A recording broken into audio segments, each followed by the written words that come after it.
Hey, Jen. So I understand that you're obviously waiting for more details of this proposal from the Senate Minority Leader, but would the president accept a short-term deal to raise the debt ceiling while you try and find a broader path out of this crisis?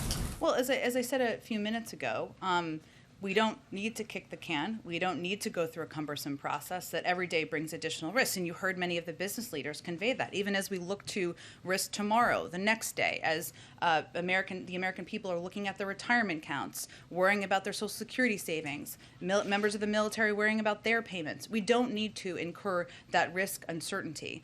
And I think it's important to also remember we're at this point because Republicans in Congress treated the savings accounts and retirement savings of the American people, Social Security checks of retirees, and veterans' benefits like a game of Monopoly, putting the stability and security of the American people at risk. We're at this point because Republicans in Congress blocked efforts by Democrats to raise the debt limit and protect the full faith and credit of the United States, despite having voted for it 3 times during the Trump administration. So obviously, as has been reported, the vote has been delayed. There's still an opportunity for Republicans to join us in being adults in the room and ensure that people have confidence in the economic security and their own retirement savings. The minority leader's proposal, though, seems to go at one of the key arguments that the president was making yesterday about why he's opposed to using budget reconciliation, which is that it would take time, it's cumbersome, it could lead to unexpected scenarios. So is the minority leader taking off your arguments against reconciliation by offering this 1-month extension? And if not, then what are your remaining objections? Is it simply that you don't want Democrats to take a vote that would put a specific dollar amount? Democrats are very willing to be the adults in the room and take a vote to raise the debt limit. They're not even asking Republicans to do that anymore, since they've clearly shown their refusal to do exactly that. The point I'm making is that there is a very clear the least risky option here that can ensure that there is confidence from the American people about their own checking accounts or about their own retirement savings. That's something Republicans still have the opportunity to participate in and be a part of. Congress has passed countless short-term government funding measures. They have funded the government for 48 hours before.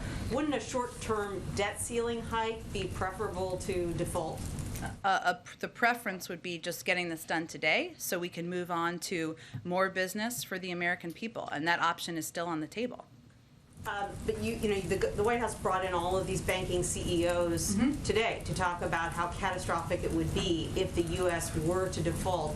Why not send the markets that assurance, if you have the opportunity, that at least for the next 8 weeks, the debt ceiling is going to be secure?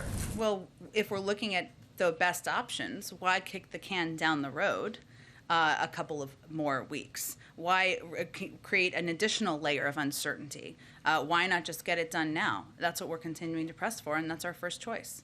You sound pretty lukewarm about the McConnell idea. If the Democratic caucus were to get behind it, is it a given that the president will get on board? Or? We'll see where things are. This is an ever-moving news cycle. Because as we speak, there seems to be some positive vibes there regarding this, whereas you're giving, the opposite. I would say, actually, in my read of it, there's a diversity of views in the Democratic caucus, as is to be expected. And they're meeting now. We'll be in close touch with them, so I just don't want to get ahead of that process.